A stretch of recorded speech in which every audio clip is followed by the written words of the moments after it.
Hello students, अब हम profit sharing ratio का टॉपिक करने लगे हैं। बच्चे, आपने देखा है प्रॉफिट शेयरिंग रेशो आगे सारी पार्टनरशिप अकाउंटिंग में ही यूज़ होना है। और बच्चे कई बहुत ज़्यादा डर जाते हैं कि हमारा तो मैथ्स अच्छा नहीं है, तो हम प्रॉफिट शेयरिंग रेशो को बिल्कुल स्क्रैच से करने लगे हैं। So to start with, there are two partners and they are sharing profits in 1:1। 1:1, 1:1 भी बोल लेते हैं, तो इसको हम फ्रैक्शन में भी लिख सकते हैं 1/2, 1/2। सिमिलरली अगर 3 पार्टनर होते हैं और वो तीनों equally profit sharing ratio use करते तो हम लिखते 1/3, 1/3, 1/3। अब हम एक सिचुएशन लेते हैं, 2 पार्टनर्स हैं और उनके प्रॉफिट शेयरिंग रेशो है 1:2 और उन्होंने प्रॉफिट्स अर्न किए 30,000। तो अब हम इसको कैसे शेयर करेंगे? ए का प्रॉफिट होगा 1/3। टोटल 3 हिस्सों में से एक हिस्सा ए का होगा 1/3 इंटू 30,000, 10,000। और बी का प्रॉफिट होगा 2/3 इंटू 30,000, 20,000। तो 10,000 और 20,000 उन्होंने 30,000 प्रॉफिट को शेयर कर लिया। अब हम अगली सिचुएशन में देख लेते हैं। ए बी सी 3 पार्टनर्स हैं, 1:2:4 में वो प्रॉफिट शेयर करना जा रहे हैं और प्रॉफिट उन्होंने अर्न किए 70,000। अब 1 + 2 + 4 7 हो गए, तो एक को मिलेगा 1/7, बी को मिलेगा 2/7, सी को मिलेगा 4/7। तो 1/7 इंटू 70,000, 10,000 ए को मिला, 20,000 बी को मिला, सिमिलरली 40,000 सी को मिला। तो 10,000, 20,000, 40,000 टोटल प्रॉफिट शेयर कर लिया उन्होंने 70,000। अब हम ये सिचुएशन देखें कि वो पार्टनर्स बिजनेस के चलते चलते अपनी प्रॉफिट शेयरिंग रेशो चेंज करना चाह रहे हैं।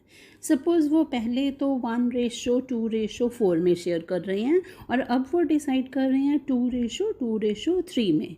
अब देखें क्या किसी को फ़ायदा होगा, क्या किसी को नुकसान होगा। तो अब हम ऐसे करें, ओल्ड रेशो में से न्यू रेशो माइनस करके देखें। ए will be getting 1/7 minus 2/7. B will be getting 2/7 minus 2/7. C will be getting 4/7 minus 3/7. तो A is going to gain because the result is in minus and we have used formula old ratio minus new ratio. So he is gaining, his ratio is increasing.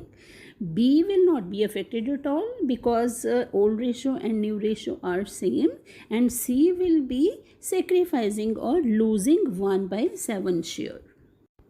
So what we see here, that gain and sacrifice will remain same even if there is change in profit sharing ratio.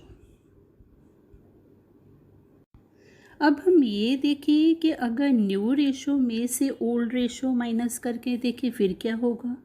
अब ऐसे ही कर लें, ए 2/7 minus 1/7, B के case में 2/7 minus 2/7, सी के case में 3/7 minus 4/7। तो तीनों केसेस में रिज़ल्ट क्या निकला, 1/7, नील और -1/7। तो जब हमने old ratio minus new ratio किया तब भी सेम रिज़ल्ट आया, और जब हमने new ratio minus old ratio किया तब भी सेम रिज़ल्ट आया। बच्चे, आपने क्या ध्यान रखना है, वी कैन यूज़ बोथ फॉर्मूले फॉर कैलकुलेटिंग सेक्रीफाइस और gain. Just check the sign. If the sign is positive, then same word will be used. Sacrifice ratio के लिए आप यूज़ कर रहे हो old ratio minus new ratio, और gain के लिए यूज़ कर रहे हो आप new ratio minus old ratio. If the sign is negative, the meaning will also be opposite. So let me read the conclusions. We can use both formulae for calculating sacrifice or gain. Just check the sign whether it is positive or negative with the. Now let us take another example. We have 4 partners, P, Q, R, S. Their old profit sharing ratio is 2:1. 3, 4. And now they decide to share profits equally. Now what will be the effect? P का हिस्सा अगर देखें तो 2/10 से वो रह गया 1/4. Q का हो गया 1/10 में से रह गया वो 1/4. R का हिस्सा 3/10 से 1/4 हो गया और S का शेयर 4/10 से 1/4 हो गया. तो अगर हम new ratio minus old ratio use करें तब भी वही आएगा और old ratio minus new ratio use करेंगे तब भी वही आएगा. तो आप देखें इस केस में क्या हुआ. P का रिज़ल्ट आया 2/10 माइनस 1/4. Q का आया 1/10 माइनस 1/4. R का रिज़ल्ट निकलेगा 3/10 माइनस 1/4 और S का रिज़ल्ट निकलेगा 4/10 माइनस 1/4. तो चारों का हमने नेट इफेक्ट क्या देखा, -1/20 माइनस 3/20 1/20 और 3/20 आया. अब हमने फार्मूला कौन सा यूज़ किया, old ratio minus new ratio. तो P के केस में ये माइनस हो गया, इट मीन्स ये गेन है. Q के केस में भी ये माइनस हो गया, वो गेन बना. और R और S के केस में वो रिज़ल्ट जो है पॉजिटिव ही है.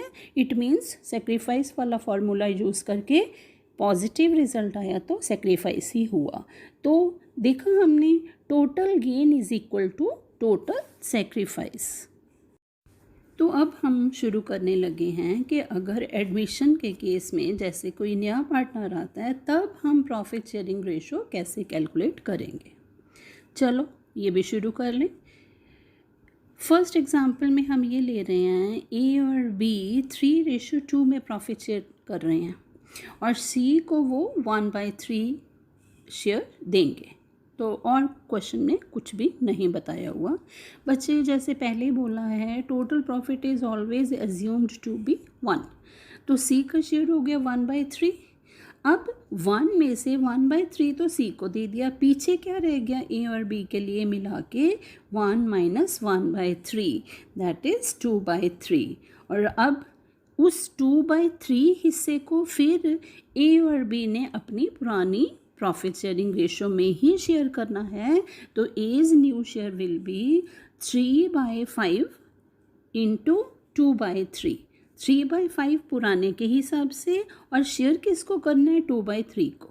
Similarly B's share will B 2/5 into 2/3 और C का हिस्सा तो गिवन ही है 1/3. तो वो तो बच्चे हमने डिनोमिनेटर सेम करने के लिए 5 के साथ ही मल्टीप्लाई कर देना, 5 के साथ ही डिवाइड कर देना. कोई फ़र्क नहीं पड़ता सेम फिगर से अगर हम डिवाइड और मल्टीप्लाई कर दें. तीनों की रेशो देख ली, 6/15, 4/15, 5/15 हो गई. डिनोमिनेटर हमारे सेम हो गए. अगर हम प्लस करके देखें 6 + 4 + 5 15 हो गया. तो 15 डिनोमिनेटर भी 15 है, इट मीन्स हमारी रेशो भी ठीक है. तो रेशो आ गई 6:4:5. अब हम एक और इलस्ट्रेशन ले रहे हैं जिसमें हम 3 पार्टनर ले रहे हैं, चौथा आएगा. 3 पार्टनर ले रहे हैं 3:2:2 में प्रॉफिट शेयर कर रहे हैं और वो S को एडमिट कर रहे हैं 2/7 के लिए. मुझे बिल्कुल ऊपर के क्वेश्चन की तरह हमने क्या करना है, 2/7 शेयर तो S को दे दिया, तो पीछे बाकियों के लिए क्या रह गया, 5/7. तो P's new share will B 3/7. 3/7 उसका पुराना शेयर इंटू जो उनके लिए बचा है into 5/7. Similarly Q's share will B 2/7 into 5/7. R's share will B 2/7 into 5/7.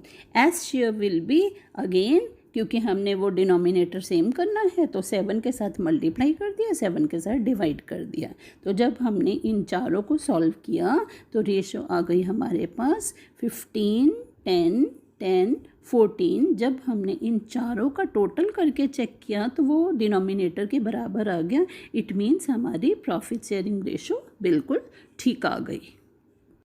अब हम नेक्स्ट केस कर रहे हैं जिसमें न्यू पार्टनर जो हिस्सा ले रहा है वो एक पर्टिकुलर रेशो में ले रहा है पुराने पार्टनर से.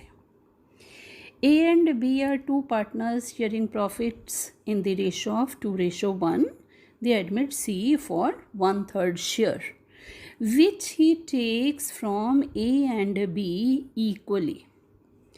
C takes 1/3 share equally from A and B. Clear? अब देखें, इक्वली का मतलब आधा आधा, दो ही पार्टनर हैं, आधा आधा, तो C 1/3 इंटू 1/2 लेगा A से, 1/3 इंटू 1/2 लेगा B से. A और B का हिस्सा उतने शेयर से कम हो जाएगा जो वो C को दे रहे हैं. तो बच्चे इस हिसाब से A's new share will be पुराना शेयर माइनस जो उसने दे दिया. B's new share will be पुराना शेयर माइनस जो उसने दे दिया. तो A's new share will B 2/3 minus 1/3 into 1/2. B's share 1/3 minus 1/3 into 1/2. तो अब हमने इन सारों को सॉल्व कर लिया. तो A का न्यू शेयर आया 3/6, B का न्यू शेयर आया 1/6 और C का शेयर क्या आया 1/3. हमें क्वेश्चन में गिवन है, बस 2 के साथ मल्टीप्लाई करके 2 के साथ डिवाइड करके हमने बाकियों के डिनोमिनेटर के बराबर ले आए. 3:1:2 हो गई इनकी न्यू प्रॉफिट शेयरिंग रेशो. अगर हम न्यूमरेटर्स का टोटल करके चेक करें 3 + 1 + 2 6, इट मीन्स हमारी रेशो ठीक होगी. बच्चे बिल्कुल इसी तरीके से अब हम एक और इलस्ट्रेशन लेते हैं जिसके अंदर न्यू पार्टनर एक पर्टिकुलर रेशो में पुराने पार्टनर से शेयर ले रहा है. P and Q are partners sharing profits in the ratio 3:1. They admit R for 1/4 share, which he takes from P and Q in 2:1. अब हम इसका मतलब निकालें. R takes 1/4 शेयर और वो 1/4 शेयर किस से ले रहा है, P और Q से ले रहा है. किस रेशो में ले रहा है, वो 2:1 में ले रहा है. इट मीन्स 2/3 और 1/3 हिस्सा ले रहा है. तो इसी तरीके से बिल्कुल पिछले क्वेश्चन की तरह से P's new share will be पुराना शेयर माइनस जो दे दिया 3/4 माइनस 2/3 इंटू 1/4. सॉल्व कर लेंगे तो आ जाएगा 7/12. सिमिलरली Q's न्यू शेयर पुराना शेयर माइनस जो दे दिया 1/4 माइनस 1/3 इंटू 1/4. सॉल्व कर लिया तो ये आ गया 2/12. आज शेयर आर का 1/4 क्वेश्चन में गिवन है, तो हमने 3 के साथ मल्टीप्लाई और 3 के साथ डिवाइड कर लिया, डिनोमिनेटर सेम कर दिया. तो डिनोमिनेटर तीनों केसेस में 12 हैं. न्यूमरेटर हम प्लस करके देखें 7 + 2 + 3, 7 + 2 9, 9 + 3 12.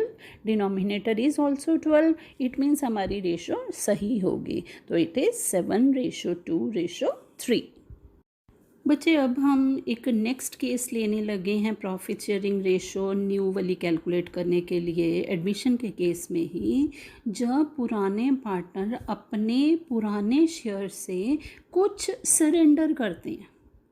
सरेंडर करना मीन्स देना. वो नए के लिए कुछ दे रहे हैं, कुछ पर्टिकुलर हिस्सा अपने शेयर में से दे रहे हैं. A and B are partners sharing profits in the ratio of 4:3. They admit C, for whom A surrenders 1/4 of his share and B surrenders 1/3 of his share. अब हम इसका मतलब निकालें. A surrenders 1/4 of his share. बच्चे आप maths में भी करते थे, of means multiply. 1/4 of his share means 1/4 of अपना पुराना share 4/7. 1/4 of 4/7. Similarly, B surrenders 1/3 of his share और B का पुराना शेयर क्या है 3/7. तो 3/7 का 1/3 वो न्यू पार्टनर को दे रहा है. ठीक है. तो अगर हम ए और बी के सरेंडर वाला शेयर को सॉल्व करें तो दोनों केसेस में 1/7 आया. तो as new share will be पुराना शेयर माइनस जो उसने दे दिया, 4/7 minus 1/7, 3/7. Similarly, B's new share 3/7 minus 1/7, 2/7 आ गया. और C का शेयर क्या है, जो उसने A से लिया, जो उसने B से लिया. तो A ने 1/7 दिया था, B ने 1/7 दिया था, तो दोनों 1/7 प्लस 1/7 दोनों को प्लस कर लिया, तो वो आ गया 2/7.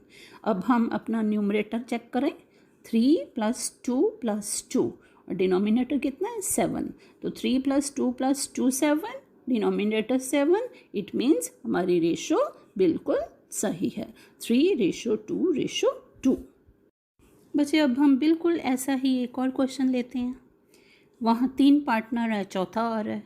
P, Q and R sharing profits in 2:2:1. Admit S for whom P surrendered 1/3 of his share and Q surrendered 1/5 of his share. बस क्वेश्चन यहीं तक है. अब देखें बच्चों, इसको एनालाइज करें. P ने अपने हिस्से का 1/3 S को दिया, 1/3 × 2/5 दिया. Q ने 1/5 ऑफ हिज शेयर दिया और Q का हिस्सा भी 2/5 था, तो 1/5 ऑफ 2/5 उसने Q ने दे दिया. R के बारे में क्वेश्चन चुप है. इट मीन्स R कुछ भी नहीं दे रहा. तो बस अब हम न्यू रेशियो कैलकुलेट करें. P's new share will be old share minus जो उसने दिया. Q's share old share minus जो उसने दिया.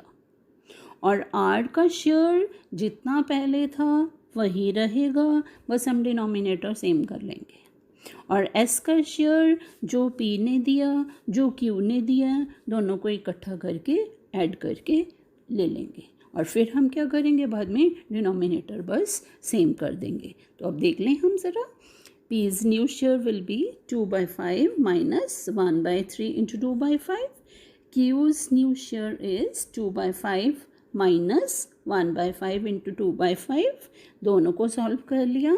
आगे चल के आ गया 20/75, 24/75. तो R का शेयर 1/5 है, तो 1/5 ही था, तो 1/5 ही अब रहना है. तो डिनोमिनेटर सेम करने के लिए हमने 15 से मल्टीप्लाई कर दिया, 15 से डिवाइड कर दिया, तो ये आ गया 15/75. और S का शेयर जो P से मिला, जो Q से मिला, दोनों को ऐड कर दो. P ने दिया था 2/15 और Q ने दिया था 2/25. दोनों को हमने सॉल्व कर लिया, तो वो आया 16/75. अब हम चारों के डिनोमिनेटर 75 कर चुके हैं. चारों को न्यूमरेटर का टोटल चेक करें. 20 + 24 + 15 + 16, चारों का टोटल करें तो ये 75 हो गया. तो न्यूमरेटर डिनोमिनेटर दोनों 75 हो गए. इट मीन्स हमारी रेशो बिल्कुल करेक्ट है. अब बच्चे एक दो क्वेश्चन और ले लें. A and B are partners sharing profits in the ratio 3:2. They admit C for 1/6 share, which he takes 1/9 from A and 1/18 from B. अब ये देखें, ये कैसे होगा. A's न्यू शेयर कितना रह जाएगा, उसका पुराना शेयर माइनस जो C ने उससे ले लिया.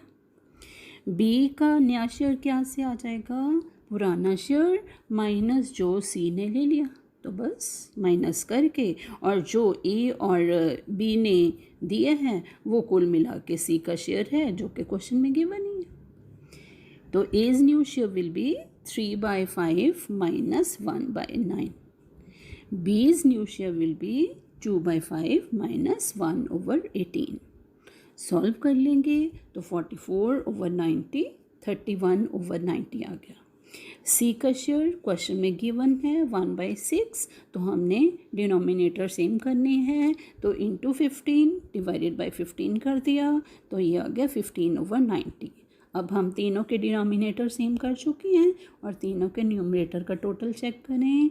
44 + 31 + 15 तो ये 90 हो गया। इट मीन्स डिनोमिनेटर के बराबर है, इट मीन्स हमारी रेशो करेक्ट है। एक और क्वेश्चन ले लें। P, Q and R, they are sharing profits in 4:3:2. They admit S for 1/9 share which he takes entirely from P. बस क्वेश्चन इतना ही है बच्चे। क्लियर हमें दिख रहा है कि S ने जो 1/9 शेयर लिया है वो सिर्फ P से लिया है। इट मीन्स P का शेयर चेंज होगा, Q और R का शेयर सेम रहेगा। तो अब हम देखें न्यू रेशो कैसे कैलकुलेट करेंगे। P's new share is 4/9 - 1/9। Solve कर लिया, इट इज़ 3/9। Q का शेयर 3/9 पहले था, अब भी 3/9 रहेगा। R का शेयर पहले भी 2/9 था, अब भी 2/9 रहेगा।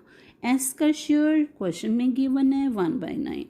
चारों के डिनोमिनेटर 9 है, न्यूमरेटर जोड़ के देखें 3 + 3 + 2 + 1 9 आ गया। इट मीन्स हमारी करेक्ट प्रॉफिट शेयरिंग रेशो है 3:3:2:1। बच्चे हमने कितने केसेस एडमिशन के केस में कर लिए। कोई भी केस इसके बिना आपको आ जाए तो इन्हीं केसेस पे बेस्ड आएगा।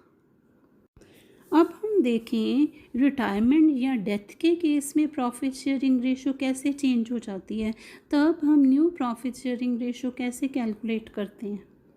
देखो बच्चे, एक तो बहुत ही सिंपल सा केस है।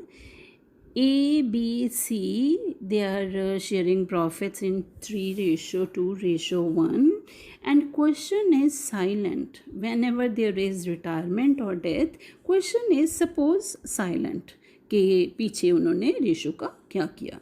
तब हम क्या करेंगे, जिस पार्टनर की भी रिटायरमेंट या डेथ हुई है बस समझ लो उसके रेशो पे हम फिंगर रख लेंगे और जो बाकी पार्टनर्स हैं वो बाकी पुरानी रेशो में ही प्रॉफिट शेयर करते रहेंगे। फॉर एग्ज़ाम्पल मैंने जैसे सामने एक क्वेश्चन लिया है 3:2:1।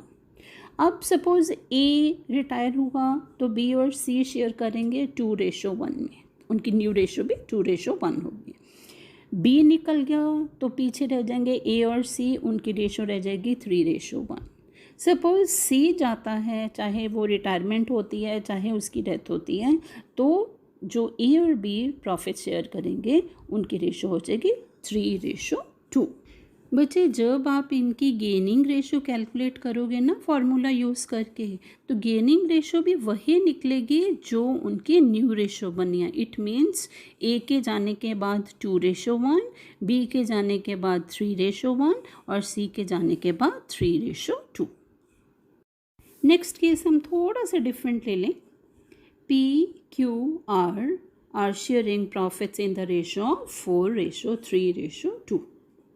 R retires, his share is taken over by remaining partners in 2:1। एक पर्टिकुलर रेशो दे दी जिसमें जाने वाले पार्टनर का हिस्सा रिमेनिंग पार्टनर्स ले लेंगे। तो बच्चे पुराने वाले पार्टनर्स की पुरानी रेशो में वो हिस्सा ऐड हो जाएगा जो वो जाने वाले पार्टनर का ले लेंगे। अब देखें P's न्यू शेयर इज़ पुराना शेयर 4/9 प्लस 2/3 किसका 2/9 का। 2/9 क्या था R का हिस्सा और P किस हिस्से में ले रहा है 2/3 में। Similarly Q's new share will B 3/9 पुराना हिस्सा प्लस 2/9 इंटू 1/3। बच्चे इसको सॉल्व कर लो तो इट बिकम 16/27 और 11/27। अब हम न्यूमरेटर को ऐड करें, डिनोमिनेटर के साथ मिला के चेक करें। 16 + 11 27, डिनोमिनेटर इज़ ऑल्सो 27। हमारी रेशो सही है। और जब आप कैलकुलेट करके देखोगे तो गेनिंग रेशो आएगी 2:1, जो कि हमारे क्वेश्चन की वर्डिंग से ही क्लियर हो रहा है। वो बोल रहा है ना कि taken over by remaining partners in 2:1। तो बच्चे बड़े क्वेश्चन में चल के वर्किंग नोट्स में आप सिर्फ ये पॉइंट रेफर करके भी दिखा सकते हो कि ये गेनिंग रेशो गिवन है, इसलिए we need not calculate it separately. ठीक है, अगर कैलकुलेट करने के लिए कोई बोलेगा तो आपको कैलकुलेट करके दिखानी है, फॉर्मूला यूज़ करके, वही ओल्ड माइनस न्यू रेशो या न्यू माइनस ओल्ड, जैसे आपको पहले समझाया है। हाँ जी स्टूडेंट्स, अब तक हमने change in profit sharing ratio का इफ़ेक्ट भी देख लिया, एडमिशन के भी केसेस कर लिए, न्यू रेशो को हमने रिटायरमेंट और डेथ के केस में भी कैलकुलेट करना सीख लिया। तो अब हम ज़रा समरी पॉइंट्स ले लें। मीन्स ऐसी बातें आपने बिल्कुल याद रखनी है, कभी आपको प्रॉफिट शेयरिंग रेशो के केस में प्रॉब्लम आएगी ही नहीं। First point, change in profit sharing ratio जब भी होगी एग्जिस्टिंग पार्टनर्स में, तो total sacrifice will be equal to total gain. Formula चाहे आप कोई भी यूज़ कर लो। अगर सेक्रीफाइस रेशो वाला फॉर्मूला यूज़ करते हो, old ratio minus new ratio, अगर प्लस वाला साइन आएगा तो वो तो सेक्रीफाइस ही होगी, लेकिन अगर माइनस साइन आया तो रिज़ल्ट गेन कहलाएगा। अगर आप गेनिंग रेशो कैलकुलेट करते हो, गेनिंग रेशो का फॉर्मूला यूज़ किया new ratio minus old ratio, और आंसर प्लस में आया तो वो गेन कहलाएगा, और अगर रिज़ल्ट माइनस में आया तो वो सेक्रीफाइस कहलाएगी। सेकंड पॉइंट है, keep the partners in the same sequence. बच्चे चाहे कोई भी केस आए, आपने पार्टनर्स का जो सीक्वेंस है क्वेश्चन में गिवन वही रखना है। अगर किसी पार्टनर को आगे पीछे कर दोगे, जो कि क्वेश्चन में कभी कभी आपको मिलता है, ध्यान रखना है, तो फिर ध्यान से सीक्वेंस के हिसाब से ही आपने काम करना है। कई बार वो ऐसे देते हैं कि रिटायरमेंट हुई तो बीच वाले पार्टनर की हो गई या फर्स्ट वाले पार्टनर की डेथ हो गई, तो आपने ध्यान रखना है। तीसरा मेन पॉइंट क्या है कि जब भी रेशो कैलकुलेट कर लिया आपने, न्यूमरेटर्स का टोटल करके डिनोमिनेटर के बराबर चेक कर लेना है, तो बच्चे आपकी रेशो सही होगी। और डिनोमिनेटर को सेम करने के लिए आपने एलसीएम यूज़ कर लेना है। फिर आपने हर क्वेश्चन को चेक कर लेना है। अगर बच्चे ये सारे केसेस आपने कर लिए, अब कोई भी केस आ जाए, वो सारे अल्टीमेटली इन्हीं केसेस पे बेस्ड होंगे। बस अब आप अपने बहुत ज़्यादा अच्छे से प्रैक्टिस करो, रिवाइज़ करो। बच्चे, मैं अक्सर कहती हूँ, जितनी प्रैक्टिस करोगे उतना आपको अकाउंटेंसी अच्छा लगना लगेगा। और fake it till you make it.